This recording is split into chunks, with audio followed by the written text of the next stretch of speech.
تاریخ کے صحرا میں ایک چیخ گونجی تھی۔ ایک ماں نے اپنے نومولود بچے کو صندوق میں رکھا اور دریا کے حوالے کر دیا۔ کیا یہ دیوانگی تھی یا اللہ پر ایسا یقین جو پہاڑوں کو بھی ہلا دے؟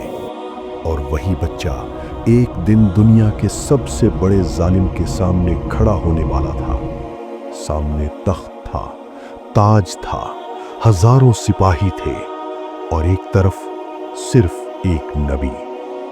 یہ کہانی ہے حضرت موسیٰ علیہ السلام اور فرعون کی جنگ کی، حق اور باطل کی، ایمان اور تکبر کی، اور اس لمحے کی جب سمندر نے راستہ دے دیا۔ حضرت موسیٰ علیہ السلام کی داستان قرآن مجید میں سب سے زیادہ تفصیل سے بیان کی گئی ہے۔ یہ صرف ایک تاریخی واقعہ نہیں، یہ ہر دور کے لیے ایک زندہ پیغام ہے۔ فرعون مصر کا وہ حکمران جس نے خود کو انا ربکم الاعلی کہا، اور بنی اسرائیل ایک کمزور قوم جو غلامی کی زنجیروں میں جکڑی ہوئی تھی۔ یہ قصہ ہمیں سکھاتا ہے کہ طاقت کا اصل معیار فوجیں نہیں ہوتی، بلکہ سچائی اور اللہ پر بھروسہ ہوتا ہے۔ آئیے اس عظیم معرکے کو ایک ایک منظر میں دیکھتے ہیں۔ مصر کی سرزمین، نائل کا دریا اور فرعون کا خوف۔ نجومیوں نے پیش گوئی کی تھی کہ بنی اسرائیل میں ایک لڑکا پیدا ہوگا جو فرعون کی حکومت کے خاتمے کا سبب بنے گا۔ حکم جاری ہوا، ہر پیدا ہونے والا لڑکا قتل کر دیا جائے۔ خون بہا، مائیں روئیں، گھر اجڑ گئے۔ اسی ماحول میں حضرت موسیٰ علیہ السلام پیدا ہوئے۔ اللہ تعالیٰ نے ان کی والدہ کے دل میں وحی ڈالی، جب تمہیں اس کے بارے میں خوف ہو تو اسے دریا میں ڈال دینا، اور نہ ڈرنا نہ غم کرنا، ہم اسے تمہاری طرف لوٹا دیں گے۔ صندوق پانی پر تیرتا ہوا سیدھا فرعون کے محل تک پہنچا۔ فرعون کی بیوی آسیہ رضی اللہ عنہا نے بچے کو دیکھا، کہا یہ میری اور تمہاری آنکھوں کی ٹھنڈک ہے، اسے قتل نہ کرو۔ اور یوں جسے مارنے کا حکم دیا گیا تھا وہی دشمن کے محل میں پرورش پانے لگا۔ یہ اللہ کی پہلی چال تھی، خاموش مگر فیصلہ کن۔ سال گزر گئے، موسیٰ جوان ہوئے۔ ایک دن شہر میں ایک مصری اور ایک بنی اسرائیلی میں جھگڑا ہوا۔ موسیٰ علیہ السلام نے مظلوم کی مدد کی، ایک گھونسا مارا اور مصری کی موت ہو گئی۔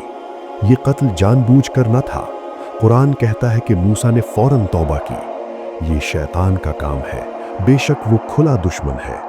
مگر خبر پھیل گئی، فرعون کے دربار میں فیصلہ ہو گیا، موسیٰ کو قتل کیا جائے۔ ایک مخلص شخص نے خفیہ اطلاع دی، موسیٰ سردار تمہارے قتل کا مشورہ کر رہی ہیں، فوراً نکل جاؤ۔ موسیٰ علیہ السلام راتوں رات مصر چھوڑ گئے، تنہا، بے سر و سامان، مدین کی طرف سفر۔ وہاں حضرت شعیب علیہ السلام کے ہاں قیام، نکاح اور کئی سال کی خاموش زندگی۔ مگر اصل مشن ابھی باقی تھا۔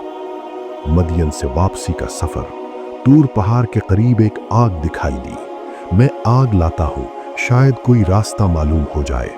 مگر وہ آگ نہیں تھی، وہ نور تھا۔ اللہ تعالیٰ نے پکارا، اے موسیٰ، میں تمہارا رب ہوں، اپنے جوتے اتار دو، تم مقدس وادی میں ہو۔ یہاں موسیٰ علیہ السلام کو نبوت عطا ہوئی۔ عصا دیا گیا جو سانپ بن جاتا تھا، ہاتھ دیا گیا جو روشن ہو جاتا تھا۔ حکم ملا، فرعون کے پاس جاؤ، وہ سرکش ہو چکا ہے۔ موسیٰ نے دعا کی، اے میرے رب، میرا سینہ کھول دے، میرا کام آسان کر دے، میری زبان کی گرہ کھول دے۔ یہ دعا آج بھی قرآن میں محفوظ ہے۔ فرعون کا دربار، شاہانہ ماحول، سنہری ستون، غرور سے بھرا تخت۔ موسیٰ علیہ السلام داخل ہوتے ہیں، نہ فوج نہ لشکر، صرف اللہ کا پیغام، ہم رب العالمین کے رسول ہیں، بنی اسرائیل کو ہمارے ساتھ بھیج دو۔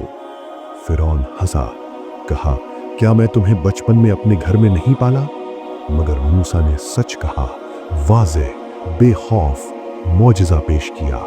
عصا سانپ بن گیا، ہاتھ چمک اٹھا۔ فرعون نے جادوگروں کو جمع کیا، مقابلہ طے ہوا۔ عید کا دن، عوام کا ہجوم،